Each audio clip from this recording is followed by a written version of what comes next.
Hello guys हम लोगों ने लास्ट वीडियो में एमसीक्यू किए थे। तो वो हमारे एमसीक्यू 21 तक हो गए थे। अब हम आगे चलेंगे, लेकिन 21 में तक करने में एक एग्जांपल हमारा रह गया था 15। क्वेश्चन नंबर 15 हमारा रह गया था। वो बिल्कुल सेम है एग्जांपल नंबर 13 की तरह। तो आप लास्ट वीडियो में देख लो, मैंने उसे कराया है। तो उसी में से कर लेना, बिल्कुल सेम वही है, डिजिट्स भी वही हैं। तो अब हम आते हैं एग्जाम्पल नंबर 22 पर, क्वेश्चन नंबर 22 पर। ठीक है, तो 22 क्वेश्चन ये भी कराया हुआ है। ये है एग्जाम्पल नंबर 4, बिल्कुल वही है। एग्जाम्पल नंबर 4 का फर्स्ट पार्ट है, आप उसमें देखना। तो ये वहीं से कर लेंगे। अब हम आते हैं क्वेश्चन नंबर 23 पर।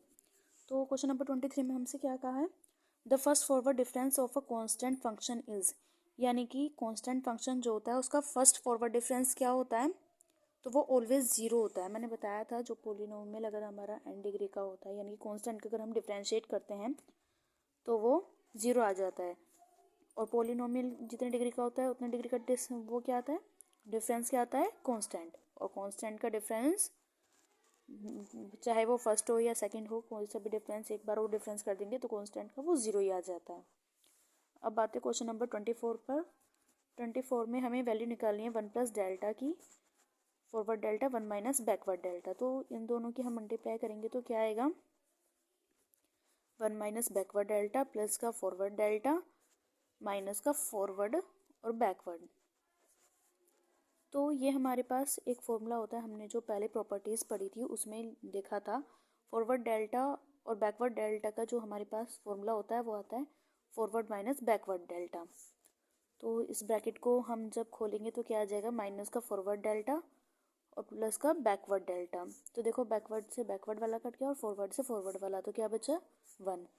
तो मतलब इसका आंसर ए ऑप्शन सही है। अब आ गए क्वेश्चन नंबर 25 पर। तो 25 में हमें वैल्यू निकालनी है ई की एन एफ एक्स की।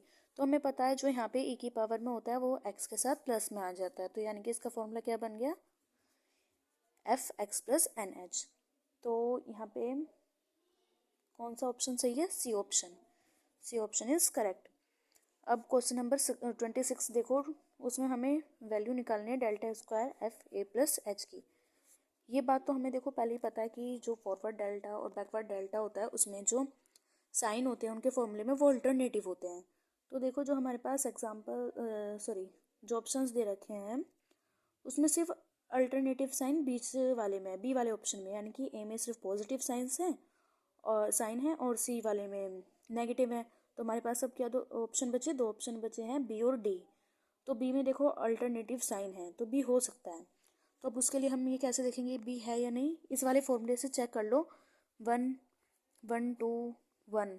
तो हमें डेल्टा स्क्वायर ही निकालना है और ये वाली लाइन डेल्टा स्क्वायर की होती है। तो यहाँ पे कोफिशिएंट्स यानी कि 1 2 और 1 होने चाहिए, जो कि बी वाले ऑप्शन में है।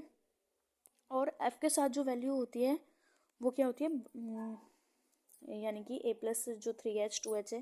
तो यहाँ पे देखो जो फॉर्मूले में होता है ये एच की जो वैल्यू के साथ जो कोफिशिएंट होते हैं वो एक एक कम होते जाते हैं और यहाँ पे वो हो रहे हैं। तो यानी कि हमारा जो ऑप्शन है बी ऑप्शन करेक्ट है, 26 का बी ऑप्शन करेक्ट है। अब है हम 27 में। अब 27 में भी देखो कोफिशिएंट से ही होने हैं 1 2 1 और अल्टरनेटिव होते हैं।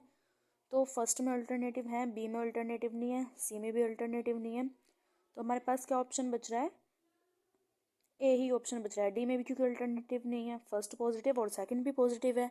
तो ऑप्शन हमारा 27 का ए ऑप्शन करेक्ट।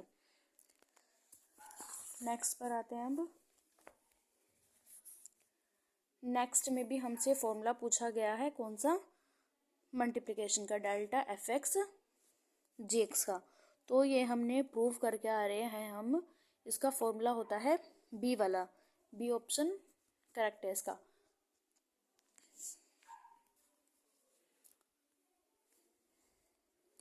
अब देखो इसके हम जो ऑप्शंस हैं वो देखते डिस्कार्ड कर सकते हैं। देखो फर्स्ट ऑप्शन में हमें क्या दे रखा है, देखो इसमें सबसे पहली चीज़ क्या होती है, हमारे पास एक तो पॉजिटिव साइन होता है और एक ऐसा भी यानी कि प्लस में एक बार ऐसा होता है कि डेल्टा के साथ ई भी होता है।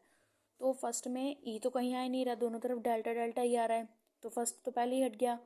सी पर आओ, जो बी ऑप्शन पर आते हैं हम। बी ऑप्शन हमारा करेक्ट है क्योंकि इसमें E F X delta G X आ रहा है, यानी कि ए एक ई के साथ ही डेल्टा था ना। और सी ऑप्शन कैसे हटाएंगे, देखो इसमें दोनों साइड ई आ रहा है और ऐसा है था ही नहीं, तो ये भी हट गया और डी ऑप्शन में ही नहीं आ रहा। तो यहाँ पर कौन सा ऑप्शन सही हुआ, 28 का बी ऑप्शन करेक्ट है। नेक्स्ट में आते हैं 29 में।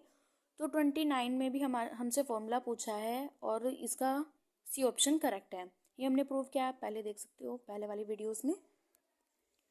अब आए 30 पर। तो 30 में क्या है, 30 भी हम अब की बार हमें क्यूब की वैल्यू निकालनी है, तो इसी से निकाल लेंगे। अब की बार कोफिशिएंट देख लो क्या आएगा, 1 3 3 1। तो उसके लिए अब हम देखेंगे, एक तो अल्टरनेटिव साइन होनी चाहिए, फर्स्ट वाले में अल्टरनेटिव है और किसी में भी अल्टरनेटिव साइन नहीं है, तो सिंपल बात है फर्स्ट वाला ही होगा क्योंकि अल्टरनेटिव साइन है और अल्टरनेटिव सिर्फ ए में है, तो बाकी कुछ देखने की इसमें तो नीड ही नहीं है। अब आते हैं क्वेश्चन नंबर 31 पर। तो ये हमारा एक्सरसाइज में क्वेश्चन है, आप इसको वहाँ से कर लेना वरना हो जाएगा, मतलब करके देखना इसका, पहले फर्स्ट फॉरवर्ड डिफरेंस निकालना, सेकंड निकालना, हो जाएगा। अब आते हैं 32 पर। तो 32 में हमें वैल्यू निकालनी है ई इनवर्स एफ ऑफ एक्स की।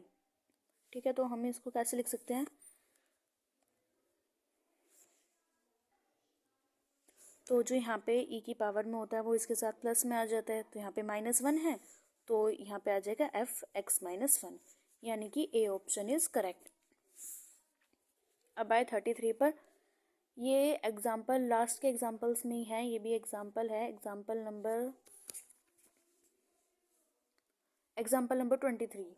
ये हमारा एग्जाम्पल नंबर 23 के जैसा ही है बिल्कुल, यानी कि बस डेल्टा को आपको ऑपरेट करना है इसके ऊपर। ठीक है, हो जाएगा। अब आते हैं 34 एग्जाम्पल पर, 34 क्वेश्चन पर। तो 34 में क्या है, if the nth difference of tabulated function are constant, यानी कि एक हमें टैबुलेटेड फंक्शन दे रखा है और उसके nth जो डिफरेंस है वो कांस्टेंट वैल्यू है। When values of the independent variable are taken at equal interval, the function is a polynomial of, यानी कि हमारे पास जो वैल्यू दे रखी है nth पे, हमारा जो टैबुलेटेड वैल्यू जो हमें दे रखी है कांस्टेंट वैल्यू, वो हमें nth डिफरेंस पर दे रखी है। तो और हमें उसमें पॉलिनोमियल पूछा है कि वो कितने डिग्री का पॉलिनोमियल होगा। तो हमें पता है जो कांस्टेंट यानी कि जितने डिग्री का पॉलिनोमियल होता है उस पर हमारे पास कांस्टेंट वैल्यू आती है।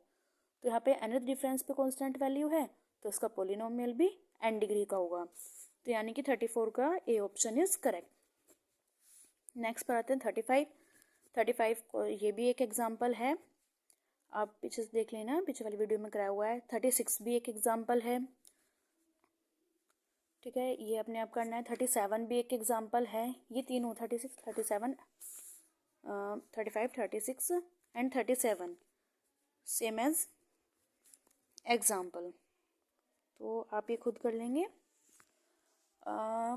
ये 38 एग्जाम्पल, ये 38 क्वेश्चन ये भी पूरा का पूरा एग्जाम्पल है। 39 भी पूरा का पूरा एग्जाम्पल है और 40 क्वेश्चन ये तो एग्जाम्पल नंबर 18 है। और 41 ये एग्जाम्पल नंबर 3 है, 3 का सेकंड पार्ट, उसमें से कर लेंगे। 42, तो 42 में अब आते हैं हम 42, ये है तो आप 35 to 41 ये आपको खुद से करने ही, ये सेम एज एग्जाम्पल के जैसे ही है ये। तो 42 में हमसे वैल्यू पूछी गई है डेल्टा की क्यूब, ज़ीरो की क्यूब की। तो हमने जो देखे थे ज़ीरो वाले फैक्टोरियल के, देखे हमने ज़ीरो नोटेशन के लिए देखे थे, तो उसमें हमारे पास था फॉर्मूला, जब हमारे पास डेल्टा की पावर और ज़ीरो की पावर सेम हो तो वो उस पावर के फैक्टोरियल के बराबर आ जाता था। तो यहाँ पे पावर 3 है तो ये फैक्टोरियल 3 हो जाएगा, और फैक्टोरियल 3 को हम खोलेंगे तो क्या आएगा, 3 × 2 × 1, और 3 की 2 इन तीनों की मल्टीप्लाई करेंगे तो क्या आ जाएगा 6, तो यानी कि सी ऑप्शन इज करेक्ट। ऐसे क्वेश्चन भी कराए हैं, आप उसमें देख लेना। एग्जाम्पल नंबर 43 ये भी इजीली हो जाएगा, बस डेल्टा को इसके ऊपर ऑपरेट करना है और एच की वैल्यू 1 लेके चलनी है। अब 44 में बैकवर्ड का स्क्वायर दे रखा है, सिंपल, पहले इसे बैकवर्ड वाला फॉर्मूला लगाना है और एच की वैल्यू 1 लेके चलनी है। फिर जो आंसर आ जाएगा उसमें एक और बार बैकवर्ड लगा दोगे तो इसका आंसर 44 का आंसर आ जाएगा हमारा डी। ठीक है, अब नेक्स्ट पर आते हैं 45 पर। तो इसमें क्या कर रखा है, if delta forward delta and backward delta and I represent the forward backward and identity operator. इसमें बता रखा है जो फॉरवर्ड और बैकवर्ड और आइडेंटिटी ऑपरेटर हैं, तो इसमें पूछा गया है 1 प्लस डेल्टा और 1 माइनस बैकवर्ड डेल्टा की वैल्यू क्या होगी। तो हमने ये भी निकाला था 1 के बराबर होती है और 1 को यहाँ पर आई से रिप्रेजेंट कर रखा है, तो कोई भी इसको ब्लैंकपन छोड़ाना, इसके आई ही आएगा एग्जाम्पल में। तो इसका 45 का करेक्ट आंसर है सी। अब देखो 46, ये हमारा पीछे हमने याद किया था इसको और शायद प्रूव भी किया था, प्रूव भी नहीं किया हो तो हमने इसको याद किया था, इसकी वैल्यू हमने इसकी वैल्यू याद की थी। इसमें जो आंसर दे रखा है वो गलत है, इसका करेक्ट आंसर बी है, यानी कि डेल्टा की आर एक्स सी एन की जो हमारे पास वैल्यू होती है वो होती है X C N minus R, यानी कि बी ऑप्शन इसका करेक्ट है। तो हमारे अब सारे MCQ मल्टीपल चॉइस कंप्लीट हो गए हैं और जो यहाँ पे कॉम्प्रिहेंसिव एक्सरसाइज दे रखी है, तो देखो इसमें भी सारे क्वेश्चंस ऐसे ही हैं जो हमारे एग्जाम्पल हमने कर रखे हैं, बस ये प्रैक्टिस के लिए आप करके देख लेना, हो जाएंगे इजीली, अगर नहीं हो तो पूछ लेना। और इसमें जो शो दैट वाले क्वेश्चन है, यानी कि नोटेशन से जो रिलेटेड क्वेश्चंस हैं उनको आप याद कर लेना, प्रूव करने की नीड नहीं है, बाकी हमने प्रूव कर रखे हैं वैसे सारे, बस इसमें क्वेश्चंस हैं, प्रैक्टिस करने के लिए आप कर लेना इसमें से, अगर नहीं हो तो बता देना। तो आज हमारा फर्स्ट जो लेसन है द फाइनाइट डिफरेंस, ये हमारा कंप्लीट हो गया है। The calculus of finite difference, ये हमारा फर्स्ट चैप्टर था, ये हमारा कंप्लीट हो गया है। अब कल से हम स्टार्ट करेंगे लेसन नंबर 2। और क्या है लेसन नंबर 2 हमारा, इंटरपोलेशन विद इक्वल इंटरवल, यानी कि हम इसमें जो काम करेंगे इक्वल इंटरवल पे काम करेंगे। ठीक है, तो बाय गाइस, अगर वीडियो अच्छी लगे तो लाइक और शेयर करो और चैनल को सब्सक्राइब ज़रूर करना।